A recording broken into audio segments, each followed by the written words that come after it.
আমি তোমার বয়সে বড় জেনেও বিয়ে করলে কেন? বয়সে বড় হয়েছে তো কি হয়েছে, ভালোবাসাটাই আসল। তোমাকে আমি ভালোবাসি, ভালোবেসেই সারা জীবন আগলে রাখবো। এত সহজ নয় আয়ান। যখন দেখবে তোমার থেকে আমি আগে বুড়ো হয়ে যাচ্ছি, বয়সের ছাপ তোমার আগে আমার মুখে দেখা দিয়েছে, শরীরের মেদ তোমার আগে আমার গায়ে জমেছে, তখন আর এই ভালোবাসা থাকবে না। আয়ান নদীর হাত ধরে বলল, ভরসা রাখো, কখনোই এমন কিছু আমাদের মধ্যে হবে না। 4 বছর বয়সের তফাৎটা কিন্তু খুব একটা কম নয় আয়ান। আমাদের নবীজি এবং ওনার প্রথম স্ত্রী খাদিজার মধ্যে আরও বেশি তফাৎ ছিল, কিন্তু তবুও তারা সুখে ছিলেন। ঘরে ফুলের মৃদু বাতাস, লাল হলুদ গোলাপি গোলাপ আর রজনীগন্ধায় সাজানো বাসর ঘর। বিছানার একপাশে কিছুটা দূরে গুছিয়ে বসে আছে নদী, তার পরনে হালকা বেনারসি, অন্যদিকে তার স্বামী আয়ান নীল পাঞ্জাবিতে শান্ত। নদী অপেক্ষা করছিল আয়ানের জন্য। তার মনে অনেক প্রশ্ন জমা হয়েছিল। আয়ান কেন তাকে বিয়ে করলো, তার উত্তর সে কোনোভাবেই মেলাতে পারেনি। তাই আয়ান ঘরে ঢুকতেই নদী প্রশ্নগুলো করে বসে। আয়ান মৃদু হেসে নদীর অস্বস্তি কাটাতে বলে, বাইরে প্রচুর শব্দ ছিল তাই না? আজ তো সবাই মনে হয় উৎসবের মেজাজে ছিল, এত আনন্দ, এত কোলাহল, আর এখন এই হঠাৎ নীরবতাটা। কেমন যেন মনে হচ্ছে আমরা দুজন কোনো এক নতুন জগতে চলে এসেছি। নতুন জগৎ তো বটেই, আর এই নীরবতাটা আসলে আমাদের নিজেদেরই তৈরি করা। একটা লম্বা দিনের পর কিছুটা স্বস্তি, আবার কিছুটা হয়তো দ্বিধা। দ্বিধা কি নিয়ে? যদি কিছু মনে না করো, আমরা কি একদম খোলাখুলি কথা বলতে পারি? বিয়ের পর তো স্বামী তার স্ত্রীর এবং স্ত্রী তার স্বামীর একমাত্র বন্ধু হয়, আর তুমি আর আমি তো আগে থেকে সামান্য হলেও পরিচিত ছিলাম। আমাদের মধ্যে কোনো দ্বিধা দ্বন্দ্ব থাকা উচিত নয়। আমি সেটাই চাইছিলাম আয়ান। দ্বিধাটাই সম্পর্ক নিয়ে নয়, দ্বিধাটা হয়তো আমার নিজের ভেতরের কিছু জিনিস নিয়ে। তুমি তো জানো আমাদের সম্পর্কটা অন্যদের কাছে একটু অন্যরকম। তুমি আমার জুনিয়র, সকলে কেমন আর চোখে দেখছে আমাকে, এটা জানার পর থেকে। নদীর এই কথাই আয়ান নদীর দিকে সামান্য ঝুঁকে আন্তরিকতার সাথে বলল, প্লিজ, ওই জুনিয়র সিনিয়র তকমাটা অন্তত আজকে রাতটার জন্য তুলে রাখো। তুমি নদী আর আমি আয়ান, দুজন প্রাপ্তবয়স্ক মানুষ যারা একে অপরকে বেছে নিয়েছে। যদি কোনো দ্বিধা থাকে সেটা বলতে পারো, আমি শুনতে প্রস্তুত। নদী কিছুটা ইতস্তত হয়ে বলল, আমার ভয় হয়, আমি তোমার সিনিয়র, 4 বছরের ব্যবধান, আমি যথেষ্ট ম্যাচিওর। তুমি এই সম্পর্কটাকে সব সময় স্বাভাবিকভাবে নিতে পারবে তো? যদি ভবিষ্যতে কখনো মনে হয় আমি তোমার মনের মতো নই।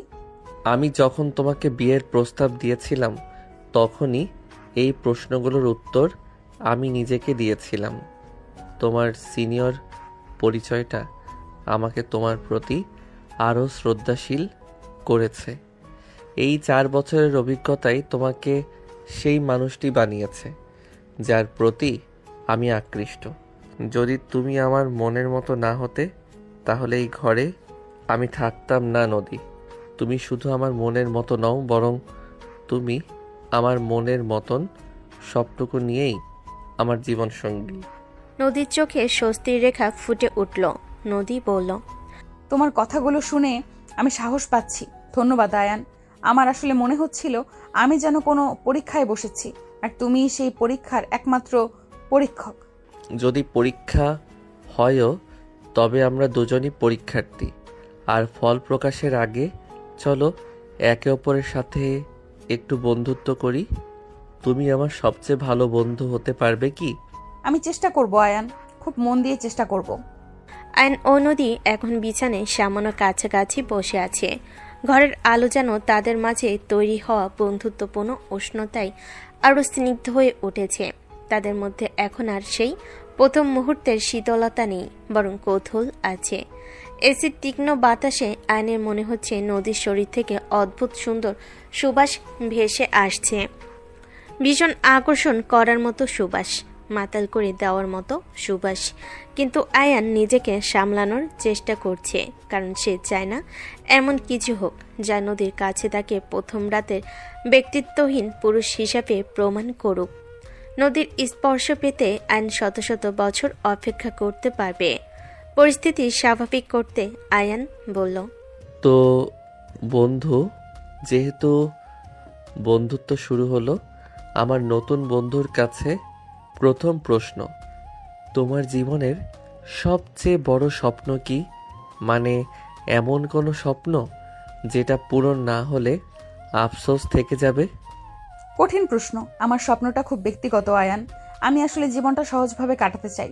একটা স্থিতিশীল শান্ত জীবন, যেখানে আমার কাজের মূল্য থাকবে আর আমি আমার মতো করে বাঁচতে পারবো।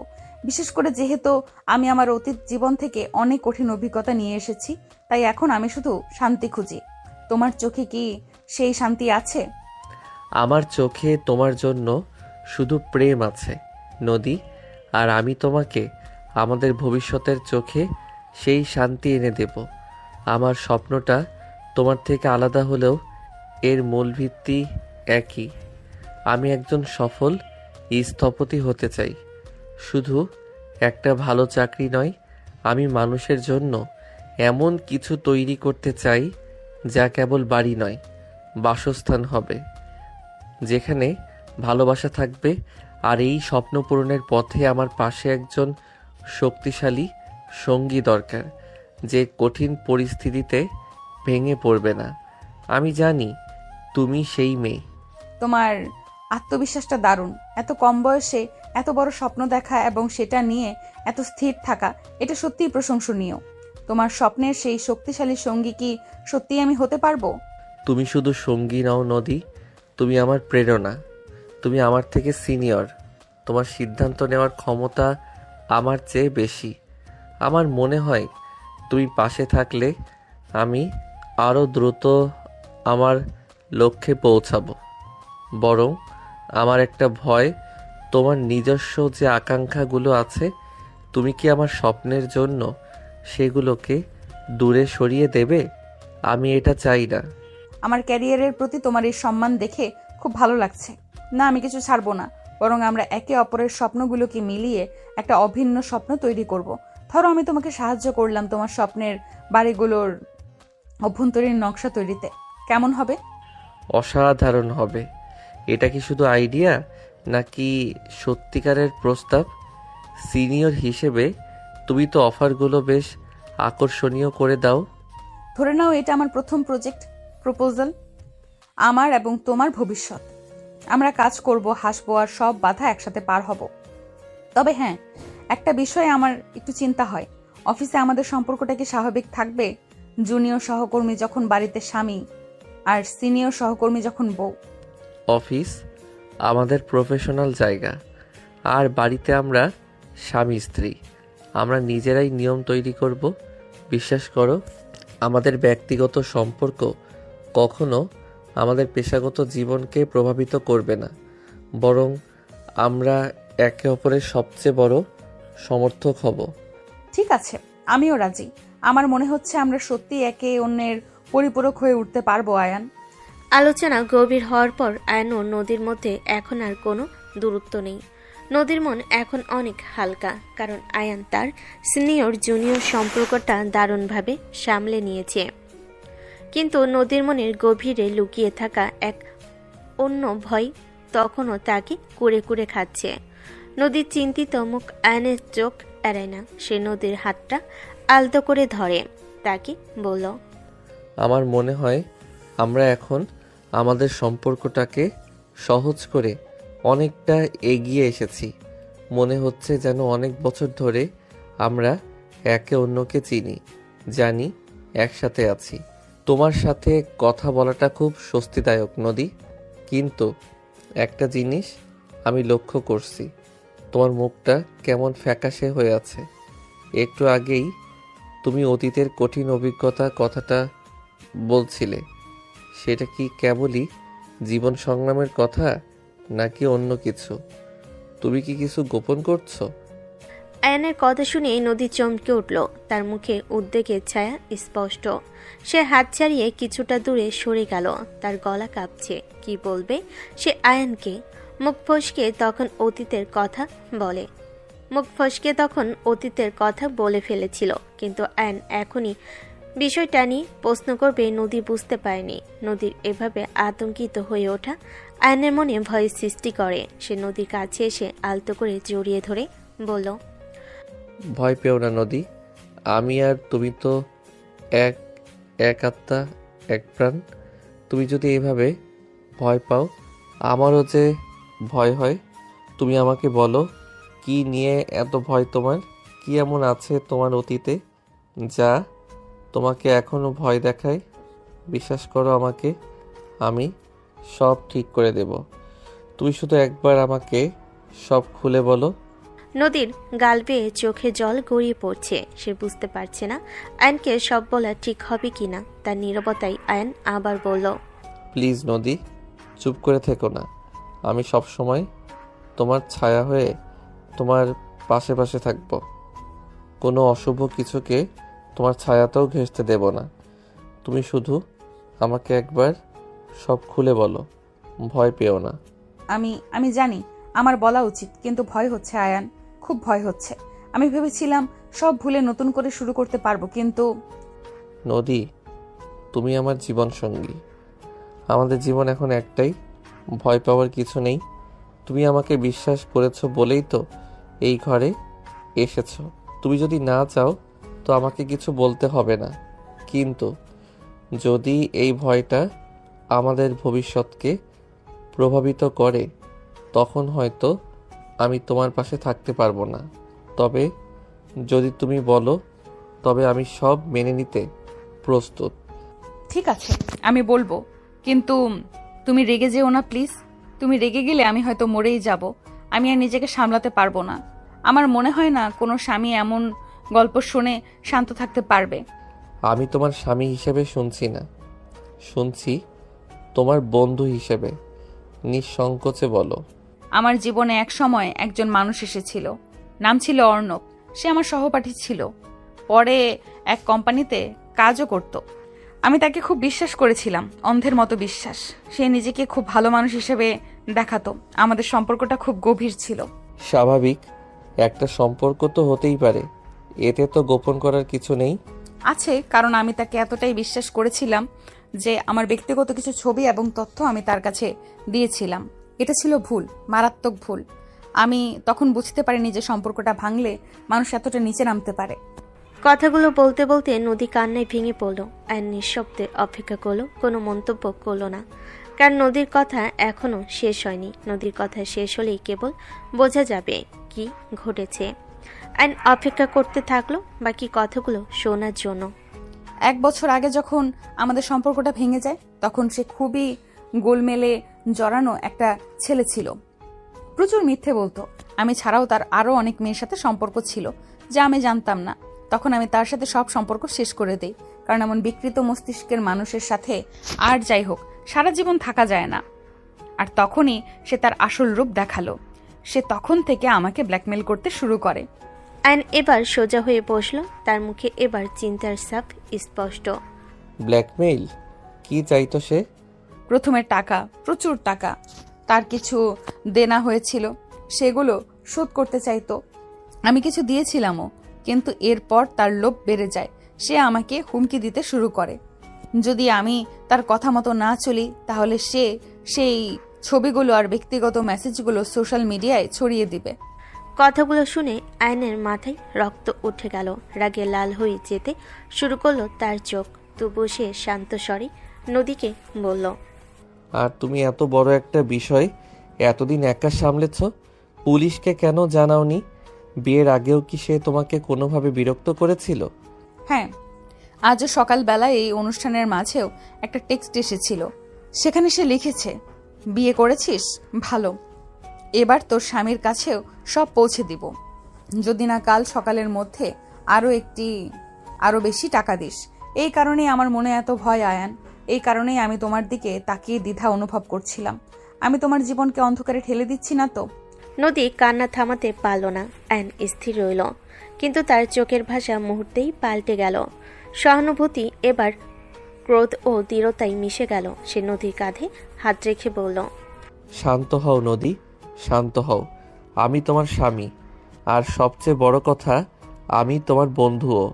এই মুহূর্তে তুমি যা করতে তা হলো আমার উপর বিশ্বাস রাখা, আর এই বিশ্বাসকে আমি কখনো ভাঙতে দেব না।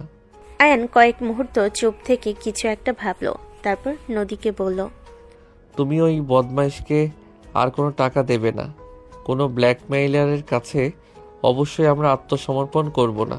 তুমি এই ব্যাপারটা একা সামলাতে পারোনি, কারণ এটা একা সামলানোর মতো সমস্যা নয়। এটা একটা অপরাধ, আর একজন অপরাধীর জায়গা তোমার জীবনে নয়, তার জায়গা হবে আইনের হেফাজতে। তুমি কি করতে চাও? ওর যেখানে জায়গা সেখানে পাঠাতে চাই। মানে হলো পুলিশে খবর দেব আর ওকে জেলে পাঠাবো। পুলিশ? কিন্তু পুলিশকে জানালে যদি সত্যি সে ছবিগুলো ছড়িয়ে দেয়, আমি সমাজের কাছে মুখ দেখাতে পারবো না আয়ান। আমাদের অফিস কলিগরা জেনে যাবে, তোমার পরিবার, আমার পরিবার, সবাই জেনে যাবে। আমি কোথাও মুখ দেখাতে পারবো না। আমি থাকতে এটা হবে না নদী, বিশ্বাস করো। আমার একটা পরিকল্পনা আছে, তুমি শুধু আমার উপর ভরসা রাখো।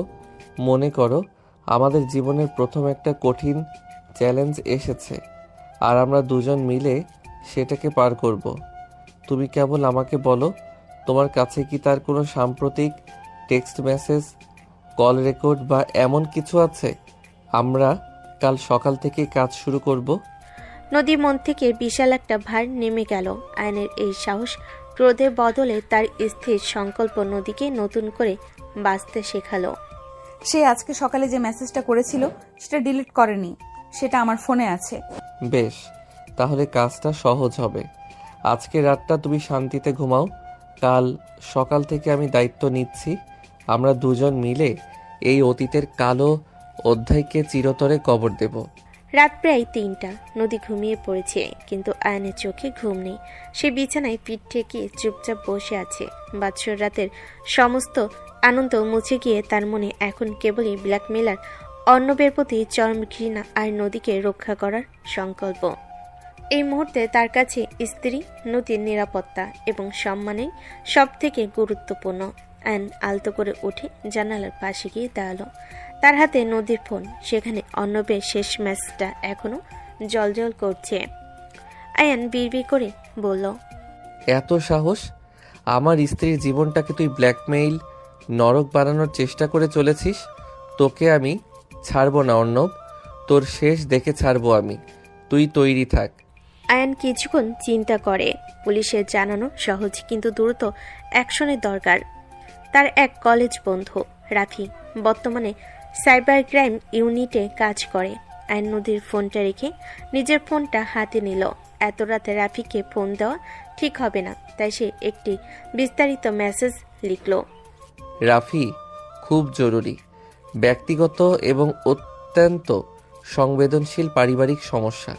তোর সাইবার ক্রাইম ইউনিটের সাহায্য দরকার। সকালে প্রথমে সুযোগ বুঝে ফোন করিস।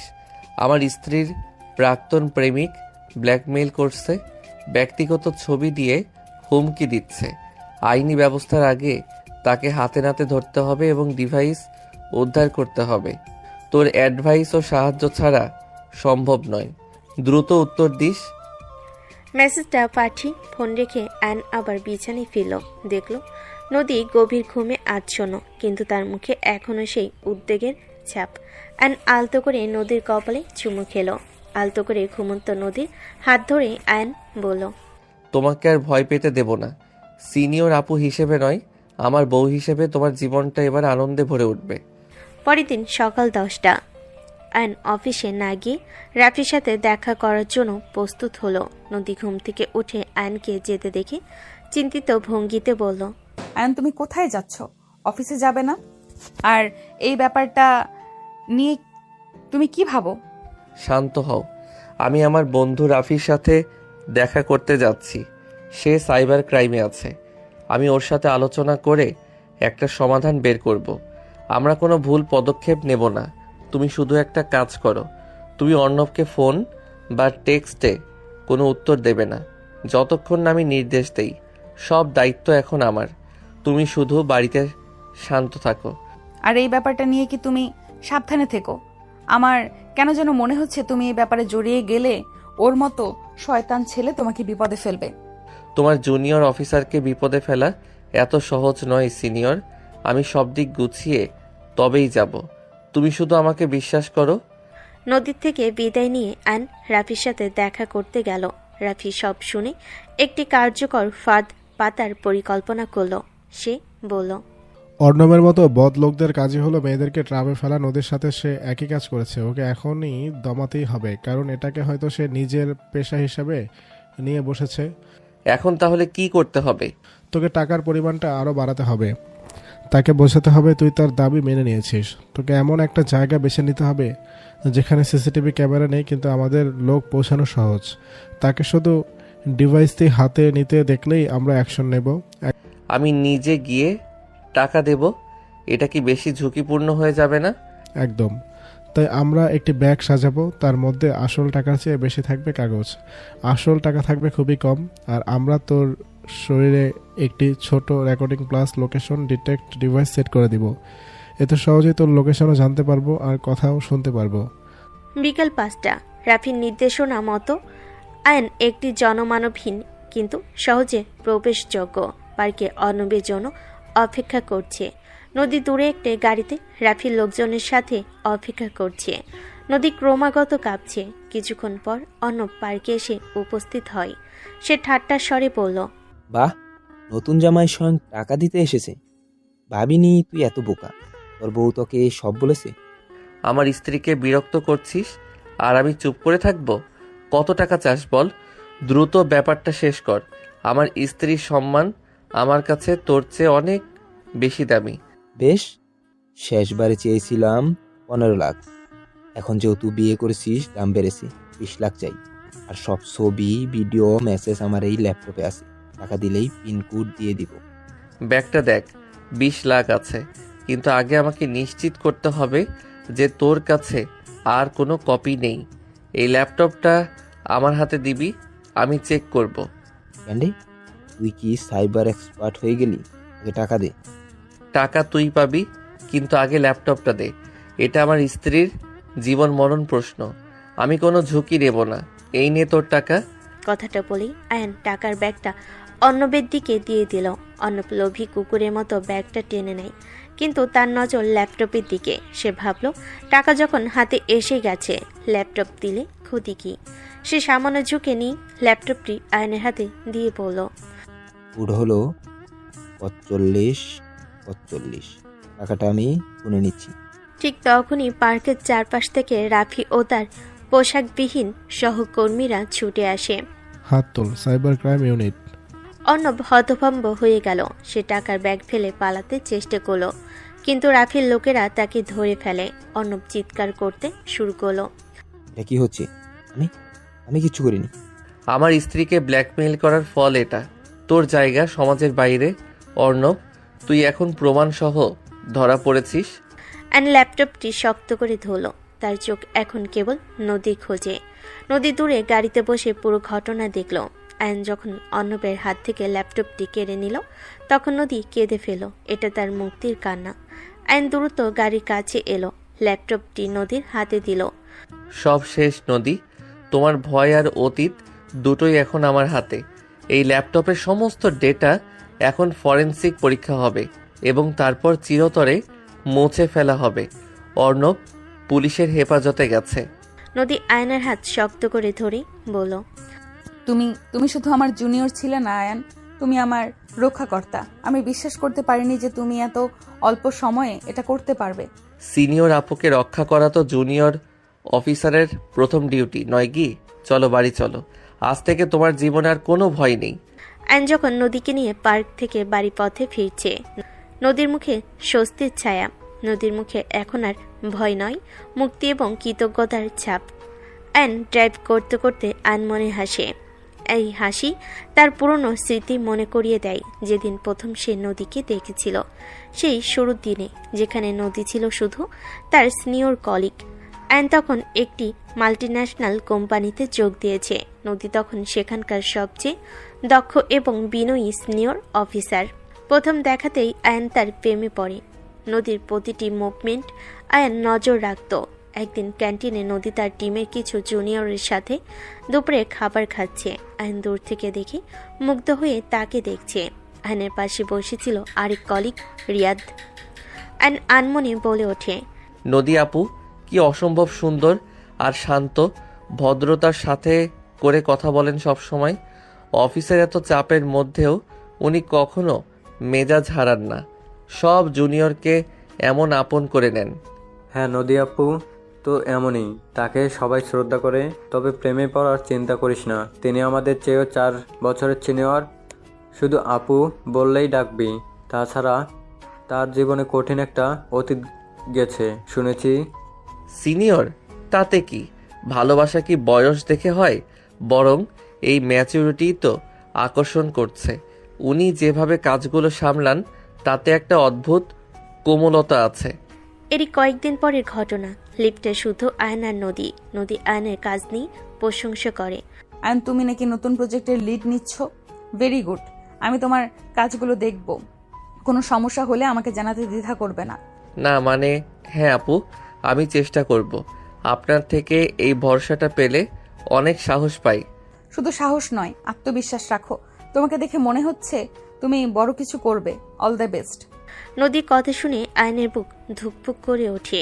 সেই হাসি আর ভরসার কথাগুলো তার হৃদয়ে গেঁথে যায়। প্রায় 6 মাস ধরে আয়ন নীরবে নদীকে অনুসরণ করে। তার প্রতি নদীর বিশ্বাস আর ভরসা জন্মায়। কিন্তু আয়ন সাহস করে প্রপোজ করতে পারে না, কারণ সে জানে তার জুনিয়র পরিচয়টা নদীর কাছে বাধা হয়ে দাঁড়াতে পারে। শেষমেশ সে তার বাবা মাকে সব খুলে বলার পরিকল্পনা করে। আয়ন তার বাবা মাকে জানায় যে সে নদীকে বিয়ে করতে চায়। নদী বয়সে আয়নের থেকে বড়। এটা শুনি আয়নের বাবা চমকে ওঠে। কি বলছিস তুই আয়ান? তুই সিনিয়র একটা মেয়েকে বিয়ে করবি? আরে বাবা, তোর চেয়ে সে 4 বছরের বড়। আমাদের বংশে এমনটা হয়নি কখনো। সমাজ কি বলবে? বাবা, আমার কাছে সমাজের কথা নয়, আমার ভবিষ্যতের শান্তি গুরুত্বপূর্ণ। নদী অসম্ভব ভালো একটা মেয়ে। তার ম্যাচিউরিটি, ব্যক্তিত্ব এগুলো আমাকে আকর্ষণ করে। সে আমার থেকে 4 বছরের সিনিয়র, কিন্তু এই 4 বছরের অভিজ্ঞতা তাকে আরও বেশি সহনশীল করেছে। তোর তো অনেক জুনিয়র মেয়ে পছন্দ করার সুযোগ ছিল, কেন তুই নিজেকে এতটা চ্যালেঞ্জের মুখে ফেলছিস?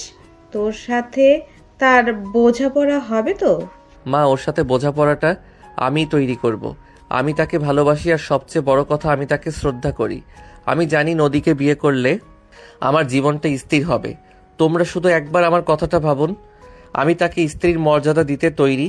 তার বয়সের কোনো প্রশ্নই আমার কাছে নেই। আমার সিদ্ধান্তে আমি অটল। বিয়ে যদি করতে হয় তাহলে আমি নদীকেই বিয়ে করব। আয়নের চোখে দৃঢ়তা দেখে বাবা মা শেষমেশ রাজি হন।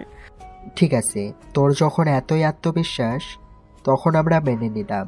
তোর খুশিটাই আমাদের কাছে শেষ কথা। আমরা কালই তার বাড়িতে প্রস্তাব পাঠাচ্ছি। আয়নের বাবা মা নদীর বাড়িতে প্রস্তাব নিয়ে যান। নদীর পরিবার প্রথমে ইতস্তত করল আয়নের বংশমর্যাদা, তার চাকরি এবং নদীর প্রতি তার অটল বিশ্বাস দেখে তারা রাজি হয়।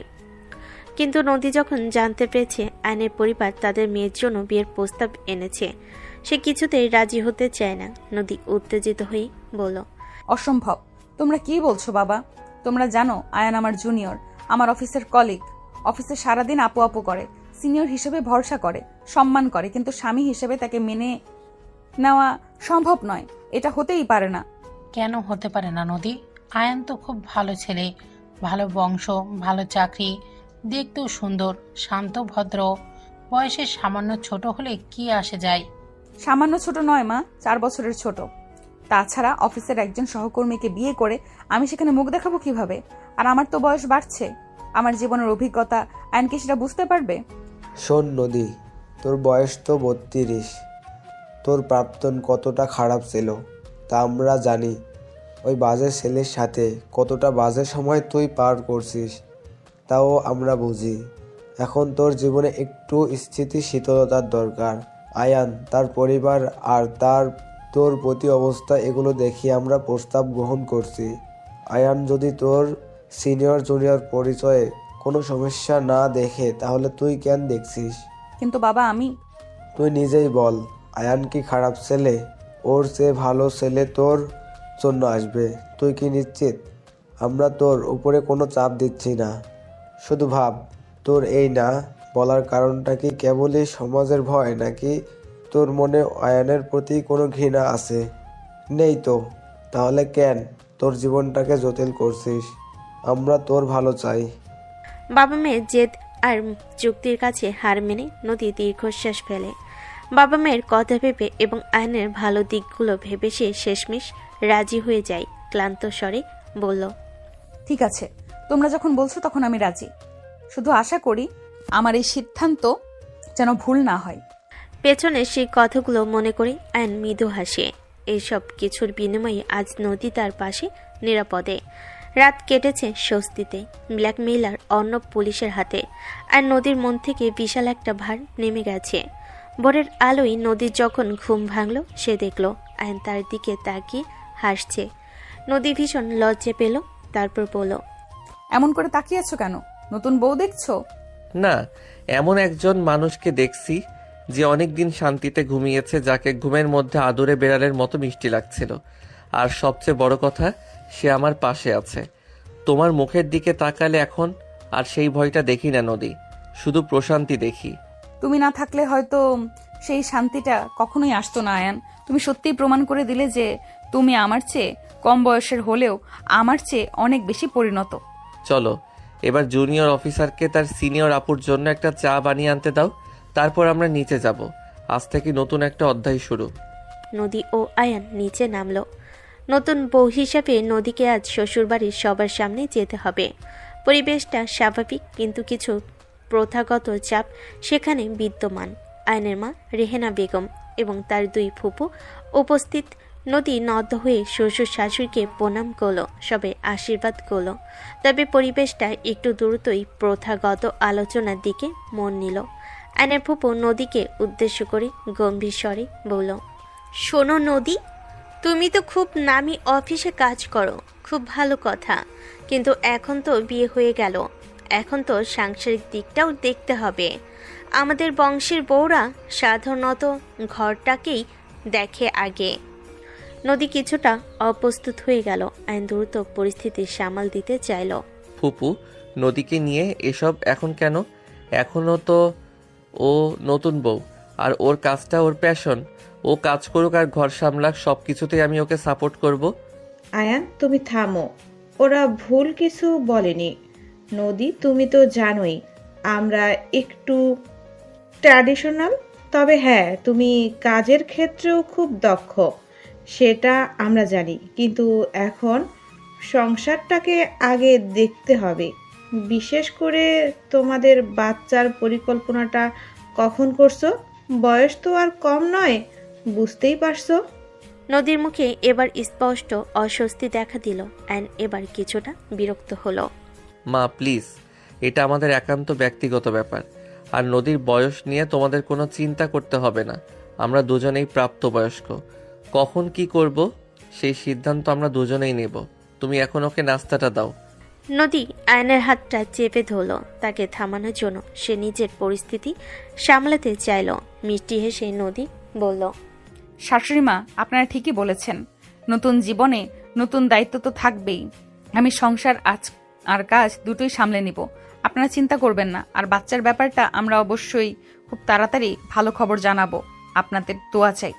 নদীর এই পরিপক্ক উত্তর শুনে সবাই চুপ করল। তারা বুঝতে পারল নদী শুধুমাত্র একজন দক্ষ অফিসারই নয়, একজন বুদ্ধিমান মানুষও। সবার চোখে জলদি সন্তান নেওয়ার চাপ এবং কাজের ভার কমানোর ইঙ্গিতটা নদীকে কিছুটা অস্বস্তিকর করে তুলেছে। দুপুরে খাবারের পর আয়ন ও নদী তাদের ঘরে ফিরে এলো। দেখলে আয়ান, আমি জানতাম এমনটাই হবে। এটাই তো সামাজিক বেড়াজাল। আমি আমার কাজটা নিয়ে যতটা আত্মবিশ্বাসী ছিলাম, এখন মনে হচ্ছে এই পরিবারে এসে আমাকে সেটা বিসর্জন দিতে হবে। ফুপি তো সরাসরি বলেই দিলেন। শোনো, আমার পরিবার বা ফুপুরা যা বলেছেন সেটা তাদের প্রজন্মের চিন্তা। তারা তোমাকে ভালোবেসেই বলেছেন, যদিও বলার ভঙ্গিটা ঠিক ছিল না, কিন্তু তুমি ভুলে যাচ্ছ কেন? তোমার পাশে কে আছে? তুমি আছো, কিন্তু তুমি একা কতদিন সামলাবে? আর মায়ের এই কথাটা, বাচ্চার পরিকল্পনা, আমার তো মনে হচ্ছে আমার শরীরের বয়স আর তোমার জুনিয়র হওয়া, এই দুটো ব্যাপার সবসময় আমাদের সম্পর্কের মাঝে একটা কাটার মতো বিঁধতে থাকবে। কাটা নয় নদী, এগুলো আমাদের সম্পর্কের ভিত্তি। বয়স আর অভিজ্ঞতা দুটোই আমাদের সম্পর্কের সম্পদ। আর বাচ্চার বিষয়টা আমরা দুজন যখন সিদ্ধান্ত নেব তখন সেটা হবে। অন্য কারো চাপিয়ে দেওয়া কোনো সিদ্ধান্ত আমাদের জীবনে আসবে না। মনে আছে তোমার আর আমার স্বপ্নের কথা? সেগুলো অবশ্যই আমরা পূরণ করব। সত্যি বলছো? 100 বার সত্যি। আমরা দুজন একে অপরের সমর্থনে এই সব সামাজিক বাধা পার হব। আজ সকালে তুমি যেভাবে বুদ্ধিমতির করে উত্তরটা দিলে তাতে আমি মুগ্ধ। তুমি আমার ঢাল আর আমি তোমার। শুধু মনে রাখবে আমরা দুজন টিম, নদী, আয়ান। আয়নের কথায় নদীর মুখে এবার হাসি ফুটল। আয়নের অটুট সমর্থন তাকে সমস্ত চাপ থেকে মুক্তি দিল। ঠিক বলেছ, টিম নদী আয়ান। আমাদের সম্পর্কের এই টানাপোড়েনগুলোই আমাদের বন্ধন আরো শক্ত করবে। চলো এবার অফিসের কিছু কাজ দেখে নেই। অলস বসে থাকা ঠিক নয়। বিয়ের কয়েকদিন কেটে গেছে। আয়ন ফোন হাতে অধীর আগ্রহে রাফির রিপোর্টের জন্য অপেক্ষা করছে। নদী তার পাশে বসে ল্যাপটপে তার পুরনো অফিসের কিছু মেইল চেক করছে। আয়নের মতো সেও চিন্তিত, কিন্তু আয়নকে বুঝতে দিচ্ছে না। নদী আয়নকে জিজ্ঞেস করলো, আয়ান, রাফির কি কোনো খবর হলো? ছবিগুলো কি ডিলিট করা গেছে? যতক্ষণ না এই ল্যাপটপটা সম্পূর্ণ ধ্বংস হচ্ছে, আমার ভেতর থেকে কিছুতেই ভয়টা দূর হচ্ছে না। এখনো আমার চোখে যেন ওই বদমাস্টার টেক্সটগুলো ভেসে উঠছে। আয়ন নদীর পাশে বসে নদীর হাত দুটো আঁকড়ে ধরে, তারপর বলল, চিন্তা করো না নদী, রাফি ফোন করবে বলেছে। অর্ণব এখন পুলিশের হেফাজতে। তার জামিন পাওয়ার কোনো উপায় নেই, কারণ ব্ল্যাকমেইলের প্রমাণ খুব শক্ত। আর ল্যাপটপের ফরেনসিক ডেটা বিশ্লেষণ শেষ হলেই তারা সব মুছে দেবে। ঠিক তখনই আয়নের ফোন বেজে উঠল। রাফি ফোন করেছে। হ্যালো রাফি, বল কি খবর? গুড নিউজ আয়ান, ল্যাপটপের ফরেনসিক পরীক্ষা শেষ। অর্ণবের কাছে থাকা সমস্ত ডিভাইস পরীক্ষা করা হয়েছে। কোনো হার্ড কপি দাও আর কিছু নেই। আমরা সমস্ত ব্যক্তিগত মেসেজ এবং ভিডিও সব কিছু চিরতরে ডিলিট করে দিয়েছি। হার্ড ডিস্কটাকে লজিক্যালি ওয়াইপ করা হয়েছে। এবার এটা কেবল পুরনো লোহা। রাফির কথাই আয়নের মুখে স্বস্তির হাসি। সে ফোনটা স্পিকারে দিল যাতে নদীও শুনতে পায়। রাফির কথা শুনে নদী আনন্দে উত্তেজিত হয়ে ওঠে। সে রাফিকে উদ্দেশ্য করে বলে, রাফি ধন্যবাদ, হাজার ধন্যবাদ। অর্ণব, তার কি হলো? অর্ণবকে আজ কোর্টে তোলা হয়েছিল। যেহেতু ব্ল্যাকমেইল, হুমকি এবং ব্যক্তিগত তথ্য অপব্যবহারের প্রমাণ একেবারে স্পষ্ট, তার জামিনের আবেদন খারিজ হয়ে গেছে। আমি নিশ্চিত তার শাস্তি দীর্ঘ হবে। সে আর কখনো তোমাদের বিরক্ত করতে পারবে না। তুই আমাদের জন্য যা করেছিস তার জন্য আমরা চিরকৃতজ্ঞ থাকব। রাফি, তোর সাথে জলদি দেখা হবে ইনশাল্লাহ। কথা শেষ করে আয়ন ফোন রাখলো। নদী আবেগে আপ্লুত হয়ে আয়নকে জড়িয়ে ধরল। কাপা গলেই সে বলল, আমি সত্যিই ভয় পেয়ে গেছিলাম আয়ান। সে ধোঁকাবাজ, বদমাইশ, ধান্দাবাজ ছেলেটার ছায়া আমার নতুন জীবনের উপর পড়ুক, আমি এটা চাইনি। তুমি আমার সেই অন্ধকার অতীতকে পুরোপুরি মুছে দিলে। আমার মনে হচ্ছে আমি যেন নতুন করে জন্ম নিলাম। সেই নতুন জীবনে কোনো অন্ধকার থাকবে না। আমাদের জীবনটা হবে স্বচ্ছ কাচের মতো। অর্ণবের গল্পটা এখন আমাদের জন্য একটা সতর্কতা, একটা শিক্ষা। এটা প্রমাণ করে যে জীবনের সবচেয়ে কঠিন সময়েও যদি পাশে একজন সঠিক মানুষ থাকে তবে সব সমস্যা দূর করা সম্ভব। আয়নের কথা শুনে নদীর চোখ জল এসে গেল, কিন্তু এবার চোখের জল কোনো কষ্টের নয়, বরং মুক্তির। নদী আয়নকে বলল, আমি আজ বুঝতে পারছি আমার মা বাবা কেন তোমার সাথে আমাকে বিয়ে দিতে এত জোর করেছিলেন। তুমি শুধু একজন স্বামী নও, তুমি আমার জীবনের নিরাপত্তা। আর তুমি আমার জীবনের সবচেয়ে বড় অনুপ্রেরণা। আমার মিষ্টি সিনিয়র বউ। এখন থেকে অতীত পুরোপুরি বন্ধ। চলো এইবার আমাদের ভবিষ্যৎ নিয়ে কথা বলি। আমার একটা দারুণ আইডিয়া আছে তোমার সাথে আমার ক্যারিয়ারের স্বপ্ন মেলানোর। অর্ণবের সমস্যার নিষ্পত্তি হওয়ার পর নদী ও আয়ন তাদের বিয়ের পরের রোমান্টিক সুন্দর মুহূর্তগুলো কাটাতে ব্যস্ত। তাদের জীবন এখন শান্ত এবং আনন্দময়। হঠাৎ জরুরিভাবে আইন ও স্থাপত্য বিষয়ক একটি গুরুত্বপূর্ণ মিটিংয়ের জন্য অফিসের কাছে একটি জায়গায় যাচ্ছিল। দুপুর গড়িয়ে বিকেল আয়ন একটি ক্যাবে করে মিটিংয়ে যাচ্ছিল। হঠাৎ বৃষ্টি শুরু হলো আর রাস্তার মোড়ে এক বেপরোয়া বাইক চালকের ভুলে ক্যাবের সাথে একটি মালবাহী ট্রাকের সংঘর্ষ ঘটে। এতে আয়ন মারাত্মকভাবে আহত হয়। এদিকে নদী তখন বাড়িতে তার বাবা মার সাথে ফোনে কথা বলছিল। হঠাৎ তার ফোন বেজে উঠল। ওপাশ থেকে আয়নের অফিসের এক সহকর্মী আতঙ্কিত স্বরে খবরটি দিল নদীকে। নদী আপু, খুব খারাপ খবর। আয়ানের অ্যাক্সিডেন্ট হয়েছে, গুরুতর আঘাত। তাড়াতাড়ি সিটি হাসপাতালে চলে আসুন। নদীর হাত থেকে ফোন পড়ে গেল। তার পৃথিবী যেন এক মুহূর্তে থমকে গেল। সে দ্রুত হাসপাতালে পৌঁছালো। যেতে সবাইকে ফোন করে আয়নের অ্যাক্সিডেন্টের কথা জানালো। নদী হাসপাতালে পৌঁছে দেখলো আয়নকে দ্রুত অপারেশন থিয়েটারে নেওয়া হচ্ছে। নদী আয়নকে ছোঁয়ারও সুযোগ পেল না। তার আগেই আয়নকে অপারেশন থিয়েটারে ঢুকিয়ে দেওয়া হলো।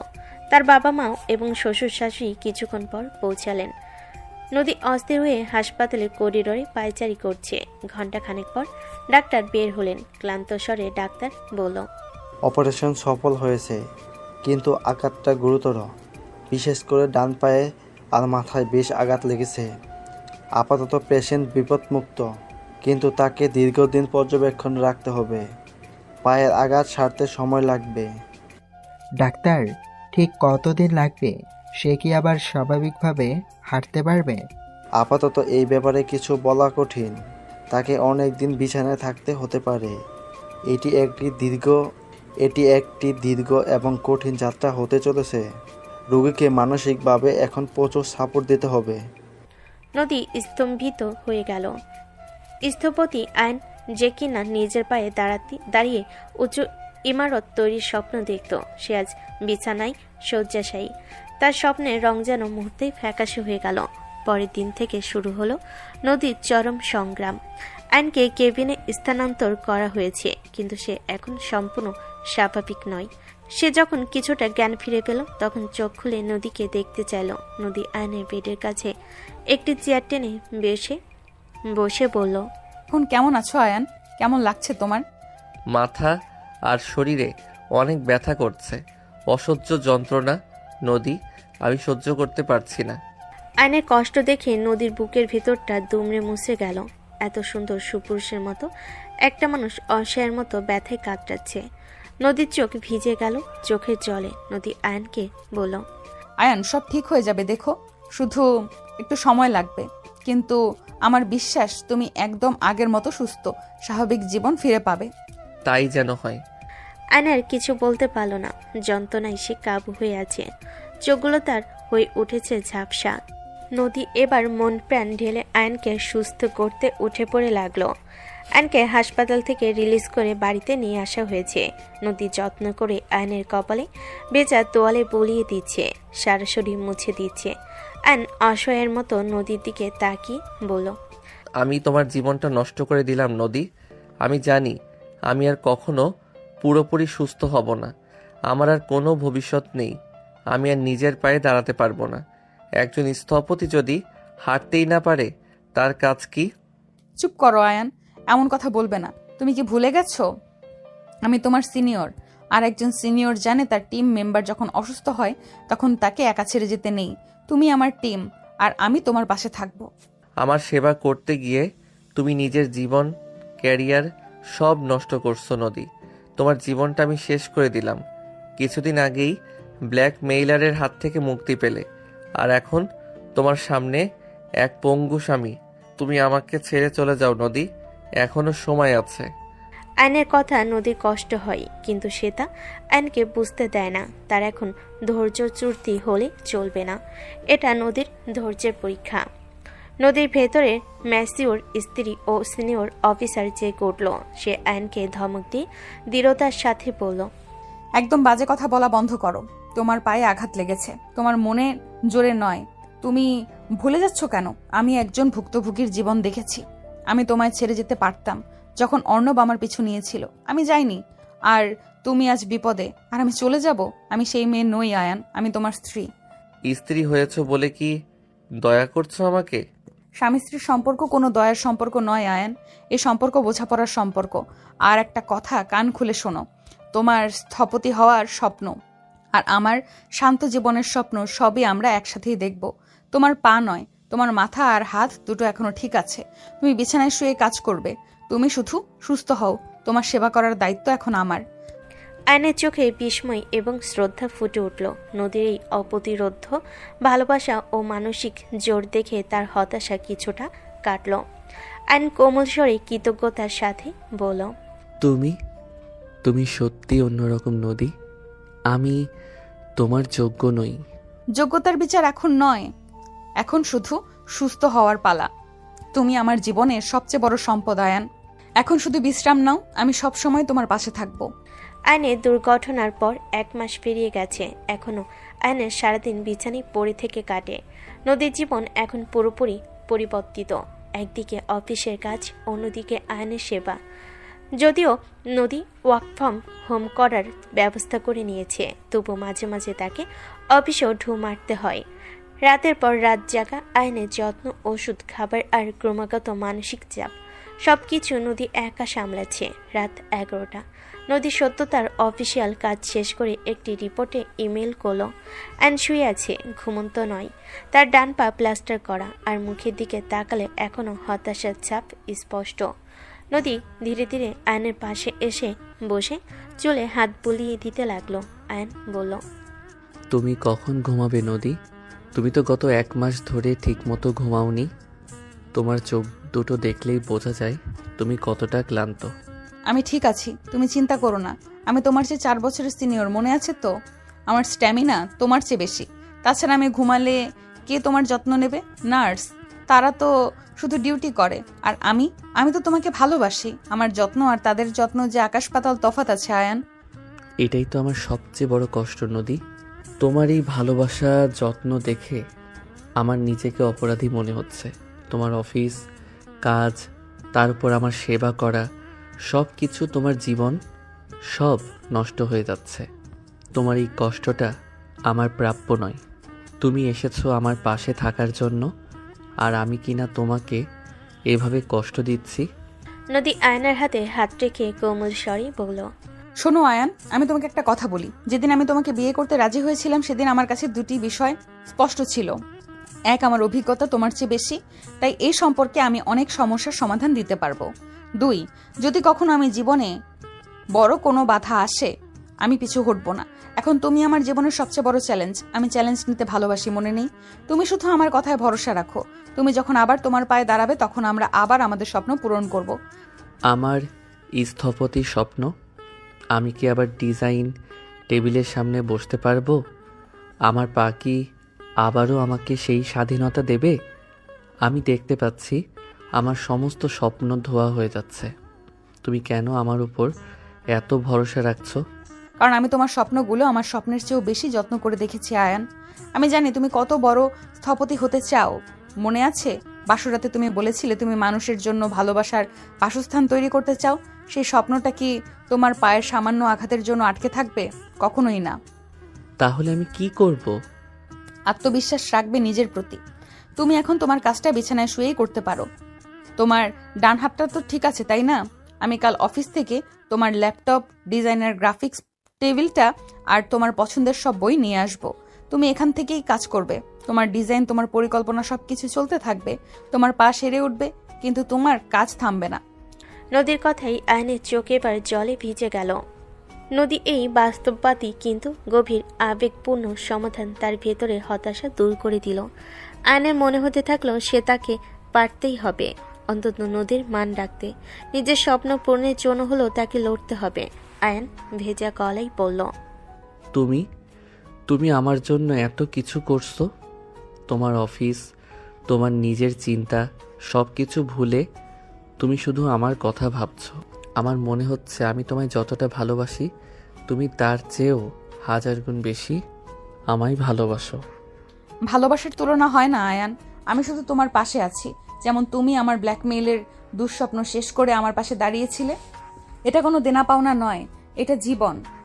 আমাদের জীবনের এই কঠিন সময়ে আমাদের সম্পর্কটা আরো গভীর হচ্ছে। সিনিয়র হিসেবে আমি তোমাকে শুধু একটা কথাই বলতে পারি, এই সময়টা ধৈর্যের, আর আমি তোমার পাশে ধৈর্য নিয়ে অপেক্ষা করব। আয়ান তার দুর্বল হাতটা দিয়ে নদীর হাত টেনে নিজের বুকের উপর রেখে বলল, তুমি শুধু আমার স্ত্রী নও নদী, তুমি আমার শিক্ষক, আমার রক্ষাকর্তা, আমার অনুপ্রেরণা।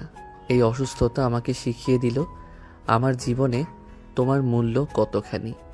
আমাদের বয়সের পার্থক্য নিয়ে যে দ্বিধা ছিল তা আজ ভেঙে চুরমার হয়ে গেল। আয়ান নদী আয়নের কপালে আলতো করে চুমু খেয়ে বলল, ভালো লাগছে আয়ান, তুমি আবার সেই স্বপ্ন দেখতে শুরু করেছো। আর এটাই তো আমি চাই। এখন তুমি শুধু চোখ বন্ধ করো, তুমি ঘুমাও, আমিও তোমার পাশে একটু বিশ্রাম নিব। আমরা কাল সকালে আবার নতুন উদ্যমে কাজ শুরু করব। নদী আলতো করে আয়নের পাশে শুয়ে বালিশে মাথা রাখল। সে চরম ক্লান্ত, পরিশ্রান্ত, কিন্তু তার মন শান্ত। সে জানে এই সংগ্রাম একদিন শেষ হবে আর তাদের সম্পর্ক আরও মজবুত হবে। এরই মাঝে 2 মাস কেটে গেছে। নদীর নিরলস সেবা, মানসিক সমর্থন এবং ডাক্তারের চিকিৎসার কারণে আয়ন এখন ধীরে ধীরে সুস্থতার পথে। তার পায়ের প্লাস্টার কাটা হয়েছে এবং সে এখন ফিজিওথেরাপি শুরু করেছে। তার চেহারায় সেই হতাশা আর নেই। এখন সেখানে সুস্থ হওয়ার সংকল্প এবং নদীর প্রতি কৃতজ্ঞতা। নদী প্রতিদিন আয়নকে ধরে ধরে ফিজিওথেরাপি সেন্টারে নিয়ে যায়। প্রথম দিকে আয়নের খুব কষ্ট হতো, কিন্তু নদীর উৎসাহ তাকে এগিয়ে যেতে সাহায্য করত। আজকে ফিজিওথেরাপিস্ট আয়নকে চেক আপ করছেন। আয়ান সাহেব, আরেকটু চেষ্টা করুন, পাটা আরেকটু তুলুন। খুব ভালো। নদীর মতো স্ত্রী পাওয়া সত্যি ভাগ্যের ব্যাপার। উনি যা করেছেন তা একজন চিকিৎসকের চেয়েও কম নয়। জানি স্যার, উনি শুধু স্ত্রী নন, উনি আমার অনুপ্রেরণা। নদীর এই ভরসায় আমাকে আবার হাঁটার সাহস দিচ্ছে। যতদিন পুরোপুরি ঠিক না হচ্ছেন, চেষ্টা করা কিন্তু থামানো যাবে না। ক্লান্তি আসবে, অবসাদ লাগবে, তাও থেমে থাকা যাবে না।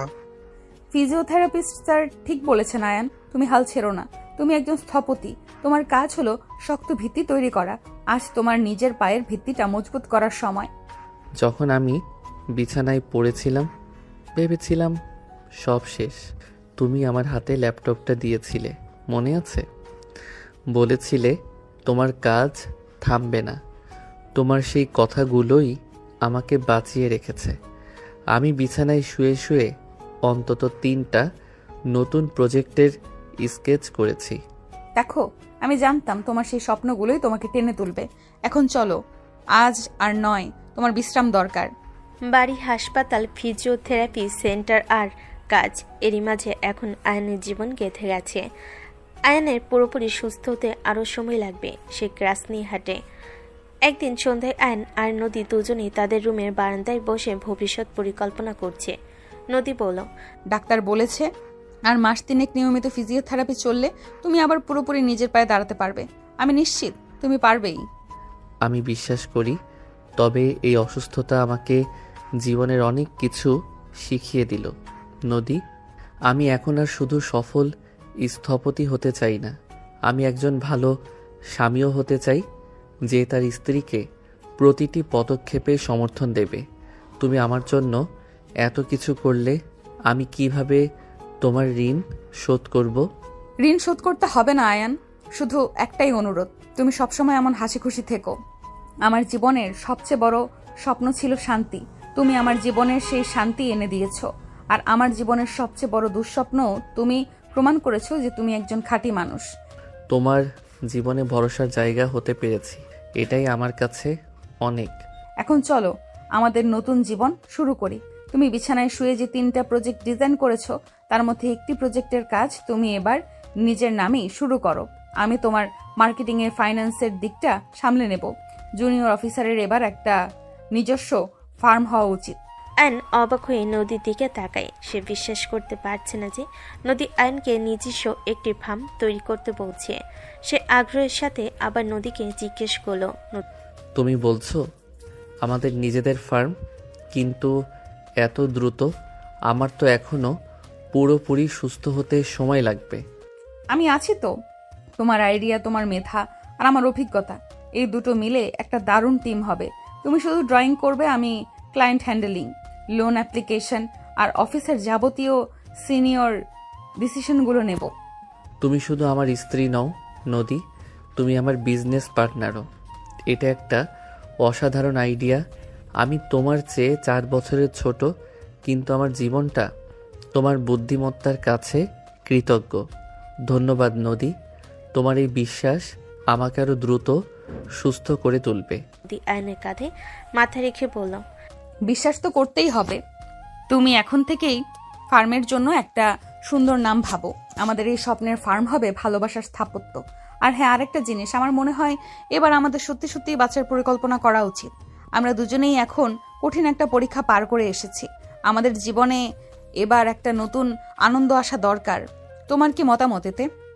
আয়ন খুশি এবং আবেগে বিহ্বল হয়ে নদীর দিকে তাকায়। গভীর ভালোবাসা নিয়ে সে নদীর চোখের দিকে তাকিয়ে বলল, আমি সব কিছুর জন্য প্রস্তুত নদী।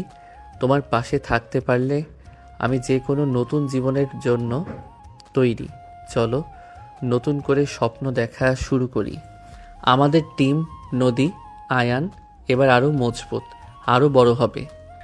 দীর্ঘ অসুস্থতা কাটিয়ে আয়ন কেবল শারীরিকভাবে নয়, মানসিকভাবেও সুস্থ হলো।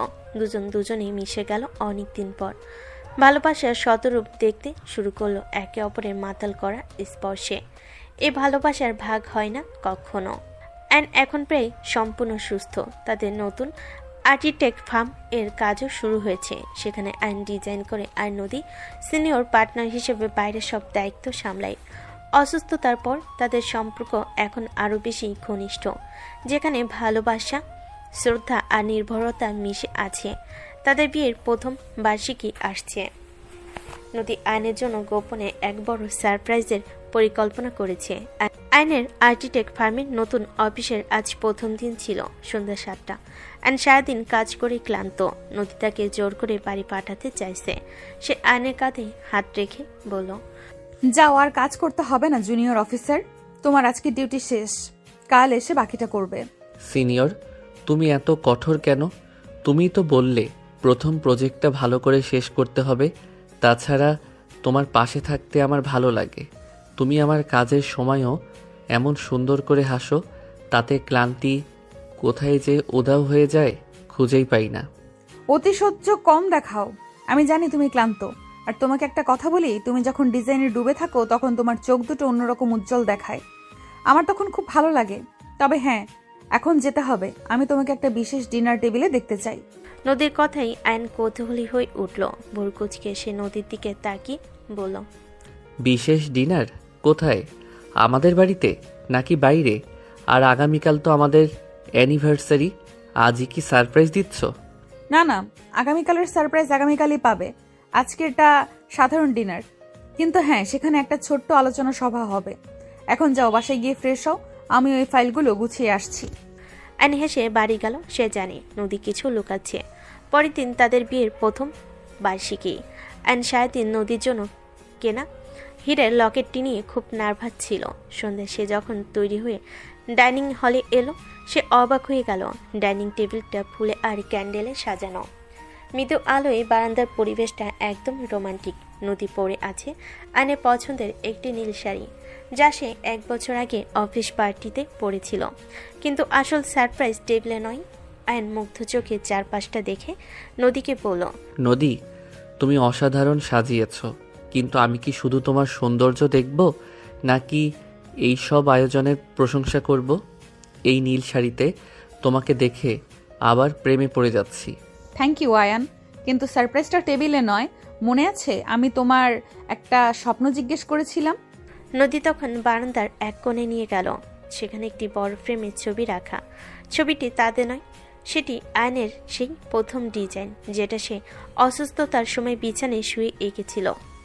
আয়ন বিস্মিত হয়ে তাকিয়ে রইল ছবিটার দিকে। আসলে নিজেদের ফার্মের জন্য আয়ন রাখা প্রথম স্কেচটা নদী বড় করে ফ্রেমে বাঁধিয়ে এনেছে। আয়ন বিস্মিত কণ্ঠে বলল, এটা আমার প্রথম স্কেচ। তুমি এটাকে ফ্রেম করেছো, কিন্তু এটা তো কেবল একটা ডিজাইন। না আয়ান, এটা শুধু ডিজাইন নয়, এটা আমার কাছে তোমার অদম্য মানসিকতার প্রতীক। যখন তুমি বিছানায় শুয়েছিলে তখন তোমার পা থেমেছিল, কিন্তু স্বপ্ন থামেনি। এই ফ্রেম তোমাকে মনে করাবে তুমি কতটা শক্তিশালী। তোমার প্রতি আমার ভালোবাসা এই ছবির মতোই চিরস্থায়ী। আয়ন আবেগে বাকরুদ্ধ হয়ে গেল। সে আলতো করে ফ্রেমটা ছুঁয়ে দেখল।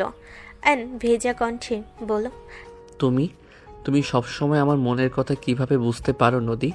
তুমি আমার থেকে সিনিয়র, অভিজ্ঞতা বেশি, কিন্তু এই ভালোবাসাটা তুমি এত নিখুঁতভাবে দিতে পারো। তুমি আমার সেরা সারপ্রাইজ।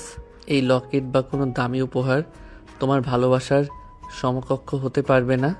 আয়ন পকেট থেকে লকেটটি বের করে নদীর গলায় পরিয়ে দেয়, তারপর বলল, এটা তোমার জন্য। তুমি আমার জীবনে যে আলো এনেছো, এই এই হীরা তার প্রতীক। আজ থেকে 1 বছর আগে এই রাতে আমি ছিলাম দ্বিধাগ্রস্ত। আজ আমি নিজেকে পৃথিবীর সবচেয়ে সুখী মানুষ মনে করি। ধন্যবাদ নদী, আমার স্ত্রী হওয়ার জন্য। তোমাকেও ধন্যবাদ আয়ান। তুমি প্রমাণ করেছো ভালোবাসার কাছে বয়স কেবল একটা সংখ্যা মাত্র। তোমার এই আবেগ, এই রোম্যান্স, তোমার ভালোবাসা, এগুলো আমার জীবনের সেরা পাওয়া। চলো এবার ডিনার করি। আর হ্যাঁ, আজ রাতে আর কোনো কাজ নেই। আজ শুধু আমরা দুজন আর আমাদের 1 বছরের প্রেম। নদী আর আয়ন দুজন একসাথে খেতে বসলো। একে অন্যকে নিজের প্লেট থেকে মুখে তুলে খাইয়ে দিল। নদী বলল, শোনো, আমি তোমাকে আরো একটা কথা বলতে চাই। আমার কাছে ভালোবাসা মানে কেবল রোমান্টিকতা নয়। ভালোবাসা মানে কঠিন সময় পাশে থাকা, বিশ্বাস, ধৈর্য আর আত্মবিশ্বাস। যেমন তুমি অর্ণবের বিরুদ্ধে দাঁড়িয়েছিলে আর আমি তোমার অসুস্থতার সময় ছিলাম। আমাদের সম্পর্কটা এই কঠিন ভিত্তির উপর তৈরি। আমি জানি নদী, আর এই কারণেই আমার রোমান্টিকতা কেবল বিশেষ দিনে নয়, প্রতিদিন তোমার জন্য থাকবে। প্রতিদিন সকালে তোমার মিষ্টি ঠোঁটের চুমু খেয়ে ঘুম থেকে জেগে ওঠা, তোমার হাতে বানানো চা, আর সন্ধ্যায় বাড়ি ফিরে তোমার হাসি মুখ দেখা, এটাই আমার কাছে এখন সেরা রোমান্টিকতা। সিনিয়র আপুকে এত প্যাম্পার করলে কিন্তু আমি বড্ড অলস হয়ে যাব। হতে দাও, আমার বউ তো, আমি সামলে নেব। ছোট ছোট মিষ্টি কথা আর সুন্দর সব অনুভূতি। নদী আর আয়নের এই বিশেষ দিনটি তাদের জীবনের নতুন সংগ্রাম ও ভালোবাসাকে উদযাপন করল, তাদের বন্ধনকে আরও গভীর ও রোমাঞ্চপূর্ণ করে তুলল। আয়ন ও নদীর আর্কিটেকচার ফার্ম দ্রুত সফলতার মুখ দেখছে। আয়নের ডিজাইন এবং নদীর প্রফেশনাল ম্যানেজমেন্টের কারণে তারা বড় একটি প্রজেক্ট হাতে পেতে চলেছে। নদী আজ তার ডেস্ক গুছিয়ে আয়নের জন্য অপেক্ষা করছে। সে একটু চিন্তিত। আয়ন তার নতুন প্রজেক্টের চুক্তিপত্র হাতে নিয়ে উৎফুল্ল হয়ে ঘরে প্রবেশ করল। খুশিতে আত্মহারা হয়ে আয়ন নদীকে বলল, নদী, গুড নিউজ, আমরা সেই মাল্টিন্যাশনাল প্রজেক্টটা পেয়ে গেছি।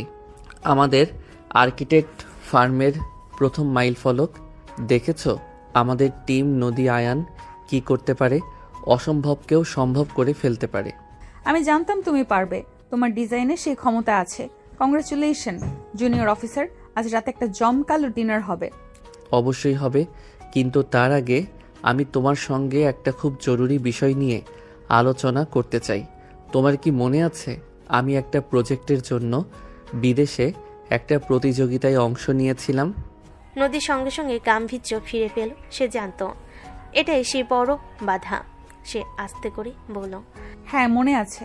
কি হয়েছে? তুমি কি কোনো খবর পেয়েছো? শুধু খবর নয় নদী, আমি জিতেছি। এটা আমার জীবনের সবচেয়ে বড় সম্মান। তারা চায় আমি দুবাইয়ে তাদের প্রধান স্থাপত্য প্রকল্পে লিড আর্কিটেক্ট হিসেবে যোগ দেই। পুরো প্রজেক্টের সময়কাল 5 বছর। আয়নের কথা শুনে নদী কয়েক মুহূর্তের জন্য থেমে গেল। আয়নের চোখে স্বপ্ন, কিন্তু নদীর মুখে কোনো হাসি নেই। আয়ন নদীর দিকে তাকিয়ে বুঝতে পারল এটা নদীর জন্য মোটো সহজ খবর নয়। আয়ন নদীকে বলল, তুমি কি খুশি হওনি নদী? এটা আমার বহুদিনের স্বপ্ন। আমি তোমার জন্য খুব খুশি আয়ান, সত্যিই গর্বিত। কিন্তু তোমার মনে আছে আমি জীবন থেকে কেবল শান্তি চেয়েছিলাম। এখনো বেশি দিন হয়নি তোমার অসুস্থতা সামলালাম, আর এখন আমাদের নতুন ফার্মটা এই শহরে দাঁড় করাচ্ছি। এই সময়ে তুমি 5 বছরের জন্য বিদেশ চলে গেলে আমি কিভাবে কি করব বুঝতে পারছি না। প্লিজ নদী, বিদেশ মানেই দূরে থাকা নয়। আমি তোমাকে নিয়েই যেতে চাই। এই সুযোগটা আমার ক্যারিয়ারে এমন একটা দরজা খুলে দেবে যা আর কখনো খুলবে না। আমরা আমাদের ফার্মের কাজগুলো ভার্চুয়ালি মনিটর করতে পারবো বা এখান থেকে লোক দিয়ে সামলাতে পারবো। আর আমার ক্যারিয়ারের কি হবে আয়ান? আমি এখানে আমার অফিসের এত ভালো পজিশন ছেড়ে দেব? আমাদের এই ফার্মটার কি হবে? এখানে আমার নিজের একটা পরিচিতি আছে। তুমি ভুলে যাচ্ছ কেন? আমি তোমার জুনিয়র নই যে তোমার সব সিদ্ধান্ত মেনে নিব। আমি কখনো ভাবিনি তুমি মেনে নেবে। আমি চাই আমরা দুজন মিলে সিদ্ধান্তটা নেই। তোমার জন্য তো সেখানেও কাজের সুযোগ থাকবে। তোমার মতো একজন দক্ষ ম্যানেজার বা সিনিয়র অফিসার ওখানেও প্রয়োজন হয়। নদী আয়নের কথাই বিরক্ত হয়ে গেল। দুবাইয়ে আমার পরিচয় হবে আয়ান স্থপতির স্ত্রী, নদী নয়। তুমি এটা বুঝছো না কেন? তুমি আমাকে তোমার ছায়ার নিচে থাকতে বলছো। আমরা কথা দিয়েছিলাম একে অপরের স্বপ্নকে সম্মান করব। আমার কাছে এই মুহূর্তে আমার নিজের পরিচয় আর এই শহরে আমাদের স্থির জীবনটাই আসল। সে বলল। নদীর কথাগুলো শুনে আইন দীর্ঘ সময় নীরবতায় কাটিয়ে দিল। সে আসলে ভাবছে এই মুহূর্তে পরিস্থিতি কিভাবে সামাল দেওয়া উচিত। আইন বুঝতে পারল সে আবেগে দিয়ে কথা বলছিল, কিন্তু নদীর চিন্তাটা যৌক্তিক।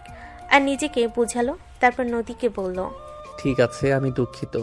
ওই ইভেন্টটা জিতে আমি এতটা উত্তেজিত হয়ে পড়েছিলাম যে তোমার দিকটা ভাবতে পারিনি। তুমি বলো আমরা কি করব? এই প্রজেক্টটা আমার জন্য কতটা জরুরি তা তুমি জানো। আমার মনে হয় আমরা যদি একটা বছরের জন্যও সেখানে যাই তবে আমাদের ফিউচারের ভিত্তি আরও মজবুত হবে। আমি যাব না সেটা বলছি না, কিন্তু তুমি বুঝতে পারছো না আমার জন্য এই পরিবর্তনটা কতটা কঠিন। আমার ক্যারিয়ার নষ্ট হবে, আমাদের এই টিমটা ভেঙে যাবে। যদি তোমার যেতেই হয় তবে তোমার আমার একটা শর্ত মেনে নিতে হবে। বলো কি শর্ত? তোমার সব শর্ত আমি মেনে নিতে রাজি। প্রথমত, আমাদের ফার্মের এই প্রজেক্টটা আমি এখান থেকেই দেখব। আমি আমার সিনিয়র পজিশন ছাড়বো না। দ্বিতীয়ত, আমরা দুবাইয়ে আমাদের টিম নদী আয়ানকে নতুন করে শুরু করব। সেখানে তোমার কাজকে সম্মান দিয়ে আমিও নিজের জন্য একটা অবস্থান তৈরি করব। আমাকে ছায়ার নিচে রাখা চলবে না।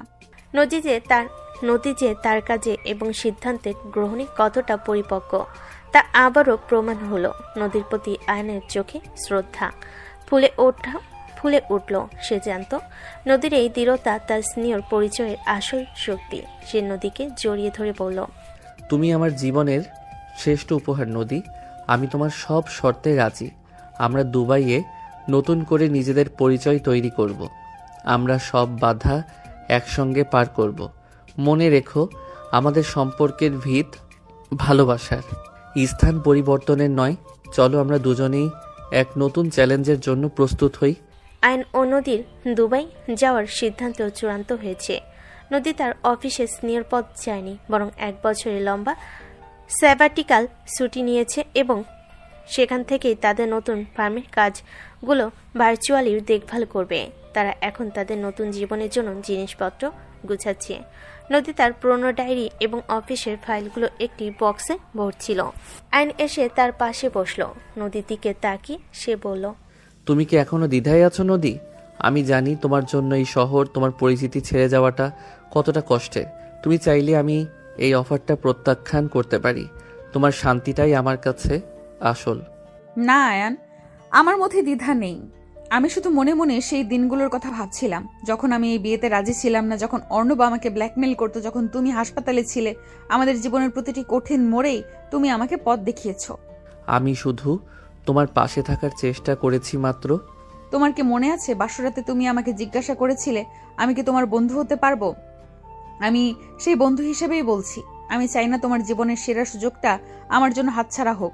কিন্তু এই 5 বছর আমাদের দুজনের ক্যারিয়ারের জন্য এটা বিশাল এক পরিবর্তন। তুমি বারবার বলেছিলে স্থিতিশীলতা, কিন্তু তোমার এই সিদ্ধান্ত, এই ত্যাগ, এটা প্রমাণ করে তুমি আমার চেয়ে মানুষ হিসেবে অনেক বড়। দেখো, তুমি আবার সেই জুনিয়র সিনিয়র নিয়ে কথা বাড়াচ্ছ। শোনো, আমাদের সম্পর্কটা এখন বয়স দিয়ে মাপা হয় না। আমাদের বন্ধনটা ভালোবাসা, বিশ্বাস আর ত্যাগের। তুমি আমার জন্য যে ত্যাগ করেছো, অর্ণবকে থামিয়ে দিয়ে আমি তার সামান্য অংশও করতে পারিনি। এখন আমি তোমার স্বপ্নের পাশে দাঁড়াবো। আমি শুধু তোমাকে পাশে চাই, কিন্তু তোমাকে থামিয়ে দিতে চাই না, যাতে তোমার নিজস্ব স্বকীয়তা নষ্ট হয়, তোমার পরিচয়, তোমার যোগ্যতা। দুবাইয়ে গিয়ে আমার পরিচয় কেবল আয়নের স্ত্রী হবে না, আমি সেখানেও আমার জায়গা তৈরি করব। তোমার আর্কিটেক্ট ফার্মকে আন্তর্জাতিক স্তরে পরিচিতি এনে দেব। তুমি ডিজাইনে মনোযোগ দিবে, আমি ম্যানেজমেন্টে। এটা আমাদের পরবর্তী প্রজেক্ট। আমি তোমায় ছাড়া এই জীবনে আর কোনো কিছুই কল্পনা করতে পারি না নদী। তুমি শুধু আমার জীবন সঙ্গী নও, তুমি আমার জীবনের শ্রেষ্ঠ সিদ্ধান্ত। আমি প্রতিজ্ঞা করছি দুবাইয়ে আমাদের জীবন আরও সুখী হবে। আমরা দ্রুত আমাদের পরিবারকে আরও বড় করব। আমাদের জীবনে নতুন আনন্দ নিয়ে আসব। আয়নের কথা শুনে নদী আলতো করে আয়নের কাঁধে মাথা রাখলো, তারপর বলল, আমি এই পরিবর্তনের জন্য প্রস্তুত আয়ান। তুমি আমাকে সাহস দিয়েছো। আমার শুধু একটা ভয়, এই নতুন জায়গায় গিয়েও যেন আমাদের মাঝে বোঝাপড়ার অভাব না হয়। আমার সিনিয়র পরিচয়টা যেন তোমার কাছে কখনো বোঝা না হয়। তুমি আমার সিনিয়র নদী, আর আমি তোমার সবচেয়ে বড় গুণমুগ্ধ জুনিয়র। তোমার জ্ঞান আর অভিজ্ঞতা আমার জীবনের সবচেয়ে বড় পুঁজি। আমাদের সম্পর্কের ভিত্তি এতই শক্ত যে কোনো দূরত্ব, কোনো নতুন জায়গা বা কোনো চ্যালেঞ্জই আমাদের মাঝে ফাটল ধরাতে পারবে না। আমরা জীবনের সব বাধা পেরিয়ে এসেছি। আলতো করে নদীর হাত ধরে বলল, চলো এবার আমরা আমাদের বিয়ের দিন তোলা ছবির সেই ফ্রেমটা গুছিয়ে ফেলি। সেটাকে আমরা আমাদের নতুন বাড়িতে প্রথম টাঙাবো, কারণ সেই রাত থেকে আমাদের নতুন জীবন শুরু হয়েছিল, যেখানে সব দ্বিধা কেটে গিয়েছিল। হ্যাঁ চলো, আর শোনো, তুমি তোমার সব স্বপ্ন পূরণ করো। আমি তোমার পাশে আছি।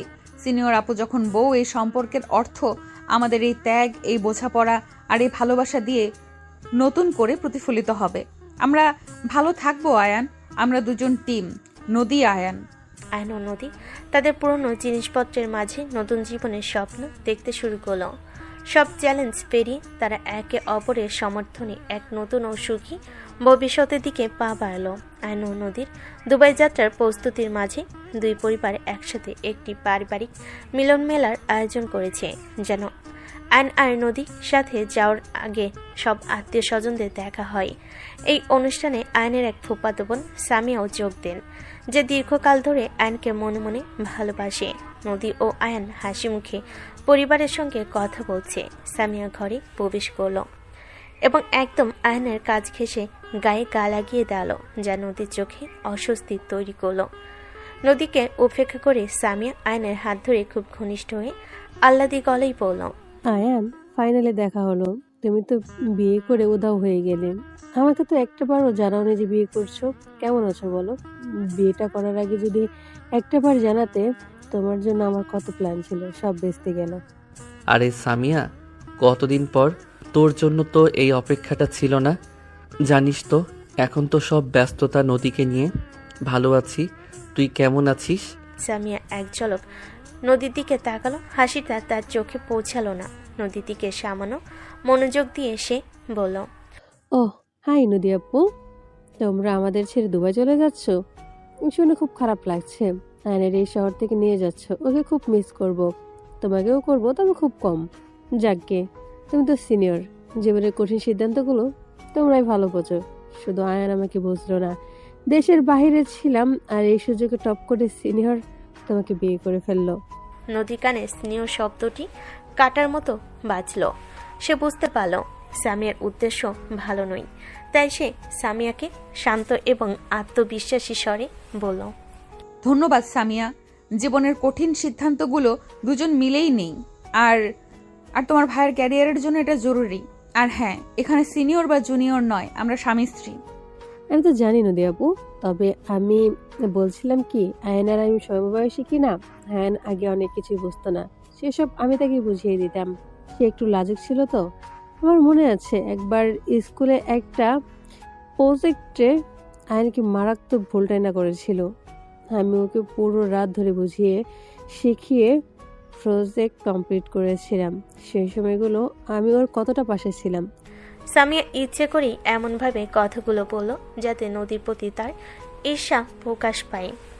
নদীর মনে সন্দেহ জাগলো, কিন্তু সে বিষয়টা সামলে নিয়ে দৃঢ়তার সাথে বলল, বাহ, খুব ভালো করেছো। একজন ভাইকে তার বোন সাহায্য করবে, এটাই তো স্বাভাবিক। আর এখন আমার স্বামী হিসেবে আয়নকে সাহায্য করার সুযোগটা এখন আমার। সে একজন ভালো লার্নার। নদী আর সামিয়ার উত্তপ্ত কথোপকথনে আইন পরিস্থিতি বুঝতে পেরে সামিয়াকে থামাতে চাইল। সে সামিয়াকে উদ্দেশ্য করে বলল, সামিয়া, তুই এখন থাম তো। এসব পুরনো কথা কেন তুলছিস? চল, মা তোকে ডাকছেন। তোর প্রিয় ডিশটা হয়েছে। ঠিক আছে, চলছি। তবে আমাকে একেবারে আড়ালে তো প্রজেক্টগুলো দেখাতে হবে। তোর নতুন কাজের স্টাইল দেখতে খুব ইচ্ছে করে। নদী আপু কি আর্কিটেকচার নিয়ে খুব জ্ঞান আছে, নাকি উনি ম্যানেজমেন্ট দেখছে? সামিয়ার এই প্রশ্নটা ছিল সরাসরি আক্রমণ। নদী এবার আর চুপ থাকতে পারল না। নদী সামিয়ার কাছে এসে বলল, সামিয়া, আমার জ্ঞান নিয়ে তোমাকে চিন্তা করতে হবে না। আর আমার স্বামী যদি তার কাজ একান্তভাবে কাউকে দেখাতে চায় তবে সেটা আমাকেই দেখাবে। কিন্তু কেন তুমি বারবার আমার স্বামীকে নিয়ে এভাবে কথা বলছো? তুমি কি বলছো না আমরা স্বামী স্ত্রী? ও আপু, তুমি ভুল বুঝছো।